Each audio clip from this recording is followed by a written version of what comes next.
Hello everyone, इस video में आप देखने जा रहे हैं लेथ मशीन के ऊपर थ्रेड कटिंग करने का सेटिंग किस तरह से किया जाता है, कैसे गियर सेट किए जाते हैं, किस तरह से पिच के हिसाब से गियर का सेटिंग किया जाता है। तो पहले आपको मैं लिख देता हूँ यहाँ पे हाउ टू सेट गियर्स, ठीक है, फॉर थ्रेड कटिंग। तो उससे पहले आपको लेथ की जो बेसिक अंडरस्टैंडिंग है वो होना ज़रूरी है, किस तरह से टूल काम करता है। तो यहाँ पे आप देखेंगे ये आपका वर्क पीस है, ठीक है, ये क्या है, यहाँ पे वर्क पीस है और इस वर्क पीस को बेसिकली क्लैम्प किया हुआ है, क्लैम्प किया है टेल स्टॉक और हेड स्टॉक के बीच में। यहाँ पे आपका क्लैम्प करने के लिए 3 जो चक, 4 जो चक या फेस प्लेट, कैच प्लेट कुछ इस तरह का यूज़ हो सकता है। और वर्क पीस लंबा होता है तो उसके लिए हमको टेल स्टॉक भी यूज़ करना पड़ता है सपोर्ट प्रोवाइड करने के लिए। फिर ये जो आपका चक रहता है या फेस प्लेट या कैच प्लेट रहता है, ये आपका माउंटेड होता है स्पिंडल के ऊपर। ये जो आप देख रहे हैं ये स्पिंडल है और इसी स्पिंडल से फिर आगे पावर का ट्रांसमिशन होता है गियर के थ्रू। ये पीछे गियर लगे रहते हैं लेथ मशीन में और गियर के ऊपर यहाँ पर गार्ड लगा रहता है, कवर लगा रहता है। तो जैसे स्पिंडल आपका मशीन चलेगी तो आपका स्पिंडल रोटेट होगा, ये स्पिंडल रोटेट होगा और इस स्पिंडल के एक एंड पे ये गियर माउंटेड है। ये क्या है, गियर है। तो यहाँ पे ये पीछे गियर्स लगे हुए हैं, ये गियर है, इससे आपका ये वाला गियर चलेगा और इस वाले गियर से आपका ये वाला गियर चलेगा। और ये वाला गियर आपका लीड स्क्रू से कनेक्टेड है। किससे कनेक्टेड है, लीड स्क्रू से। और यही लीड स्क्रू आपका थ्रेड कटिंग के लिए रिस्पॉन्सिबल होता है, ठीक है। फिर इस लीड स्क्रू के ऊपर ये पूरा जो कैरेज है वो पूरा कैरेज मूव करता है लॉन्गिट्यूडनल फीड प्रोवाइड करने के लिए। और ये आप देख सकते हैं कैरेज के ऊपर यहाँ पे टूल पोस्ट लगा हुआ है और इस टूल पोस्ट के अंदर ये आपका टूल है, ठीक है, इस टूल पोस्ट के अंदर ये टूल है। तो अभी आपको बेसिक चीज़ें मैंने बताई किस तरह से होता है ना। अब इस देखिए थ्रेड कटिंग का हम प्रिंसिपल समझते हैं, है ना। तो सबसे पहले थ्रेड की क्या प्रॉपर्टी होती है, थ्रेड की प्रॉपर्टी होती है पिच। कितने एमएम का पिच का आपको थ्रेड काटना है। पिच मैंने ऑलरेडी आपको बताया हुआ है, पिच का मतलब 2 टीथ के बीच की डिस्टेंस होता है, वो पिच होता है। तो अब इसमें जो पिच होता है, ठीक है, थ्रेड जो आप काट रहे हैं उसका जो पिच होता है वो किस किस पे डिपेंड करता है, वो डिपेंड करता है एक तो ये वर्क पीस के मूवमेंट पे डिपेंड करता है, दूसरा आपका लीड स्क्रू के मूवमेंट पे डिपेंड करता है, तीसरा इसकी पिच के ऊपर डिपेंड करता है, ठीक है। इसका डिपेंडेंस किसके ऊपर है, जितने एमएम का, जितने टीपीआई का आपको थ्रेड कट करना है वो डिपेंड करता है वर्क पीस के मूवमेंट पे। वर्क पीस किस तरह से रोटेट कर रहा है, कितने आरपीएम से रोटेट कर रहा है, ये आपका इसके रिस्पेक्ट में कितनी बार रोटेट कर रहा है, ठीक है, प्लस लीड स्क्रू का टीपीआई कितना है, पिच कितना है, ठीक है। जैसे मैं आपको ये समझाने की कोशिश करूं कि जब यदि एक बार ये रोटेट हो रहा है, ठीक है, ये एक बार रोटेट हो रहा है और यहाँ पे गियर्स ऐसे लगा दिए हैं कि इसके रोटेशन को यहाँ पे ट्रांसफर कर रहे हैं। जब एक बार ये रोटेट हो रहा है तो ये भी एक बार रोटेट हो रहा है, ठीक है। जब ये एक बार रोटेट होगा, इस बेसिकली क्या किया है आपने, यहाँ से इस रोटेशन को आपने इसमें ट्रांसमिट किया है। ये एक बार रोटेट हुआ तो इससे आपका ये भी एक बार रोटेट हुआ और जब ये एक बार रोटेट होगा तो ये पूरा क्या है, कैरेज है। ये पूरा क्या है, कैरेज। तो कैरेज कितना मूव करेगा, कैरेज मूव करेगा उतना जितना इसका लीड होगा। क्या होगा, लीड। अब लीड का मतलब समझाता हूँ मैं आपको। लीड स्क्रू घूमेगा, ठीक है, तो इस लीड स्क्रू का मूवमेंट, ये जो कैरेज है ये लीनियर मोशन करेगा, ठीक है। तो यहाँ पे एक मैकेनिज्म लगी रहती है जिसको बोलते हैं nut and screw mechanism. Lead screw तो स्क्रू हो गया, इसके ऊपर नट लगा होगा। जैसे आपने नट बोल्ट के केस में देखा होगा कि यदि हम बोल्ट को घुमाएं, ये बोल्ट घुमाते हैं तो नट क्या होता है, आगे पीछे जाता है। सेम यहाँ पे भी होता है, ये आपका लीड स्क्रू है और लीड स्क्रू के ऊपर होगा नट। तो जैसे ही लीड स्क्रू घूमेगा तो नट आगे पीछे होगा, डिपेंड करता है लीड स्क्रू का मूवमेंट कैसा है। और नट के ऊपर आपका पूरा कैरेज माउंटेड है तो कैरेज भी आगे पीछे मूव करेगा, ठीक। ये बात आपको समझ में आती होगी। अब देखो फॉर एग्जांपल यहाँ पे थोड़ा समझने की आप कोशिश करना। ये आपका वर्क पीस है, ठीक है, ये एक बार घूम रहा है और यहाँ से लीड स्क्रू ये भी एक बार घूमा। तो लीड स्क्रू जब एक बार घूमेगा तो ये जो कैरेज है वो कितना आगे बढ़ेगा, जितना इसका लीड होगा, जितना इसका क्या होगा, लीड होगा, या मैं बोलूँ पिच होगा, क्योंकि इसमें सिंगल स्टार्ट का चक्कर है। ठीक है। फॉर एग्जाम्पल मान लो इसका 4 mm पिच है। कितना mm पिच है? 4 mm। थोड़ा समझने की कोशिश करना। 4 mm पिच है, तो यदि ये एक बार रोटेट करेगा तो आपको जो कैरेज है वो कितना मूव करेगा? 4 mm मूव करेगा। ये बात आपको समझ में आती है?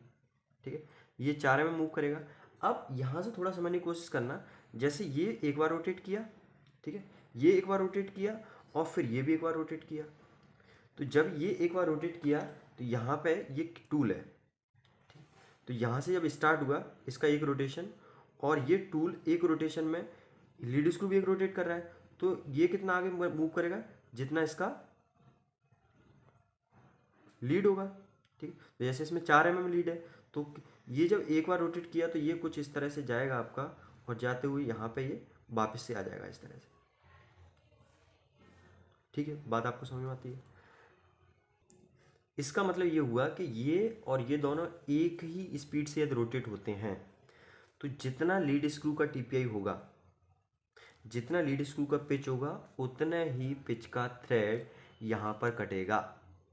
ठीक है, उतनी पिच का थ्रेड यहाँ पे कटेगा। अभी मैं आपको एक एग्जांपल के तौर पर बताने की कोशिश करता हूँ दूसरे तरीके। ठीक है, जैसे फॉर एग्जांपल मान लो लीड स्क्रू 4 टीपीआई का है। जनरली जो इंडिया में मशीन बनती है उनका 4 टीपीआई का लीड स्क्रू बहुत कॉमन है। ठीक है, for example lead screw TPI, TPI का मतलब आप समझते होंगे, टीपीआई का मतलब होता है थ्रेड पर इंच, और TPI of lead screw equals मान लो 4 है, 4 टीपीआई है। ठीक है, इसका 4 टीपीआई का मतलब क्या होगा? 4 टीपीआई का मतलब है 4 थ्रेड पर इंच। अब 1 इंच में यदि 4 थ्रेड है तो 2 थ्रेड के बीच में डिस्टेंस कितना हो जाएगा? 2 थ्रेड के बीच में डिस्टेंस बेसिकली पिच होता है, तो इसमें पिच कितना हो जाएगा? पिच आ जाएगा आपका 1/4 इंच। अब यहाँ से आपको एक चीज़ ये मिलेगी कि जब 1 रोटेशन ऑफ लीड स्क्रू जब एक बार रोटेट करेगा तो टूल कितना आगे बढ़ेगा? टूल उतना ही आगे बढ़ेगा ना जितनी उसकी लीड स्क्रू की क्या होगी? पिच होगी, लीड होगी। तो ये इक्वल्स आ गया 1/4 इंच। अब यदि हमको पिच लेना है एमएम में, किस में लेना है? एमएम में, तो क्या करना पड़ता है भाई? 1 इंच में 25.4 mm होता है। ठीक है, तो हम यहाँ पर रख सकते हैं। इसका मतलब इसको हम ऐसे भी लिख सकते हैं 1 rotation of lead screw equals क्या आ गया? 25, 1 इंच की मैंने 25.4 mm लिख देता हूँ अपॉन 4। इसको यदि हम थोड़ा सा दूसरी लैंग्वेज में लिखना चाहें तो ये हो जाएगा आपका 25.4 अपॉन 4। मैं 4 टीपीआई लीड स्क्रू की बात कर रहा हूँ। 4 mm मूवमेंट ऑफ टूल, ये उल्टा लिख दिया मैंने, मूवमेंट ऑफ टूल, ये किसके इक्वल होगा? 1 रोटेशन ऑफ लीड स्क्रू। ये किसके इक्वल होगा? ये इक्वल होगा 1 रोटेशन ऑफ लीड स्क्रू। ठीक है, तो यहाँ से इतना कवर करने के लिए लीड स्क्रू को एक बार रोटेट करना पड़ता है। तो यदि 1 mm टूल को मूव कराना है, ठीक है, 1 mm का मान लो पिच है, तो उसके लिए कितना मूव करना पड़ेगा? 1 डिवाइडेड बाई 25.4। ठीक है, 1 डिवाइडेड बाई 25.4, तो इसको डिवाइड करेंगे तो ये आ जाएगा इतने रिवॉल्यूशन। ठीक है, ये किसकी बात कर रहे हैं? टूल का मूवमेंट की। ठीक है, tool movement.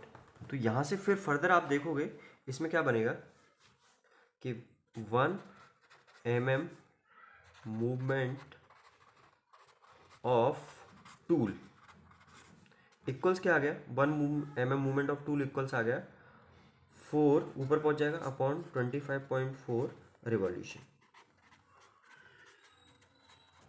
Revolution of lead screw.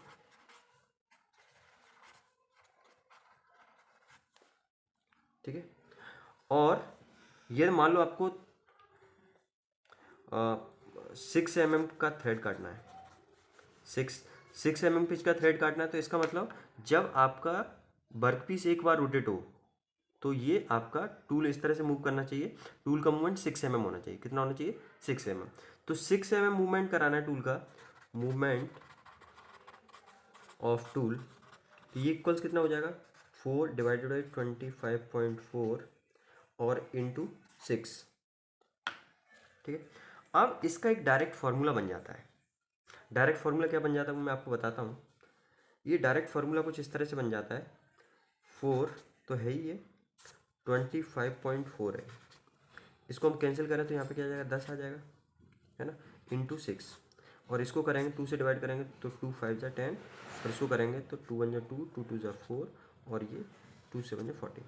तो ये आ जाएगा आपका 5/127 इंटू 4 इंटू 6, जिसमें 4 क्या है? लीड स्क्रू का टीपीआई। 4 क्या है? लीड स्क्रू का टीपीआई, और 6 क्या है? पिच mm में।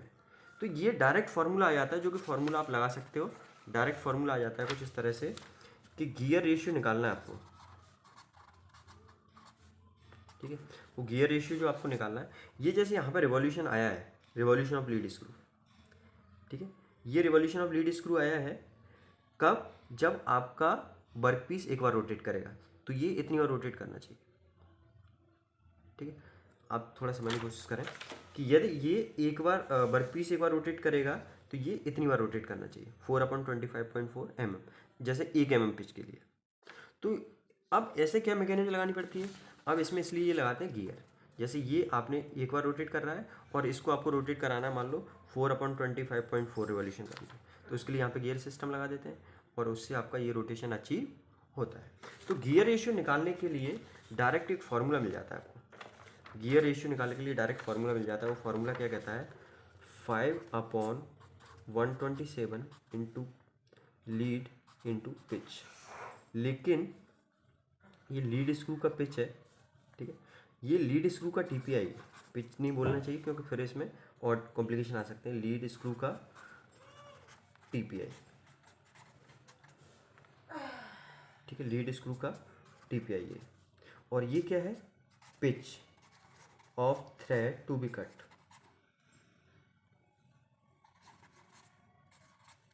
मतलब जो भी आपको पिच काटना है वो ये है। ठीक है, अब जैसे मैं आपको एक सिंपल सा बात बताऊं, मान लो आपको 8 mm का पिच काटना है। ठीक है, 8 mm का पिच काटना है, तो उसके लिए क्या आ जाएगा फार्मूला? 5/127, और मान लो लीड स्क्रू 4 टीपीआई वाला है, तो इंटू 4 और इंटू 8। तो यहाँ से ही आपका गियर रेशियो निकल के आएगा। ठीक है, मान लो लीड स्क्रू आपका 4 की जगह 2 टीपीआई का होता है, तो उस केस में क्या होता है? 4/2 टीपीआई लीड स्क्रू। तो 2 टीपीआई लीड स्क्रू होता है तो क्या आ जाता है? ये फॉर्मूला बन जाता है 5/127 इंटू, यहाँ 4 की जगह क्या आ जाता है? 2 आ जाता है, और पिच सेम है तो 8 आ जाता है। तो इस तरह से आप कोई भी गियर रेशियो निकाल सकते हो, और उसके हिसाब से फिर आपको गियर्स लगाने पड़ते हैं। इसमें 127 का तो आता ही है उसमें गियर, है ना। जब भी आपको इंच में mm के लिए तो 127 का तो उसमें नीचे फिक्स रहता है, फिर ऊपर वाले गियर को आपको चेंज करना पड़ता है इसके हिसाब से। ठीक है,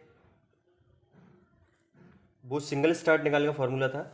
इन केस आपको मल्टी स्टार्ट थ्रेड काटना है, जैसे डबल स्टार्ट, ट्रिपल स्टार्ट, तो उसके लिए गियर रेशियो निकालने का ये फॉर्मूला यहाँ पे लिखा हुआ आप देख सकते हैं। ये फार्मूला है, बहुत इंपॉर्टेंट फार्मूला है, और ये फार्मूला जनरल है, हर किसी के लिए एप्लीकेबल होगा। 5/127 इंटू एन का मतलब नंबर ऑफ स्टार्ट। ठीक है, एन का क्या मतलब है? Number of start. PC means जिस पिच का थ्रेड आपको काटना है। ठीक है, जो जिस पिच का थ्रेड आपको काटना है वो पीसी है, और यहाँ पे पीएल है लीड स्क्रू का पिच। लेकिन ये सब किस में? mm में। आपका ये भी mm में है और ये भी लीड स्क्रू का पिच है, ये आपका इंच में होगा। ठीक है, और ये पिच टू बी कट है, ये mm में होगा। ठीक है, इसलिए ये इंच में होगा, इसलिए ये वाला रेशियो यहाँ पे आया इंच को mm चेंज करने के लिए। ठीक है, तो आपको ध्यान रखना है। डबल स्टार्ट है तो इनकी जगह 2 आ जाएगा, ट्रिपल स्टार्ट है तो इनकी जगह 3 आ जाएगा। अब 5 mm का कट करना है तो यहाँ पे 5 आ जाएगा, और मान लो जो आपका लीड स्क्रू है उसका पिच 1/4 इंच, तो 1/4 यहाँ पे आ जाएगा। Thank you.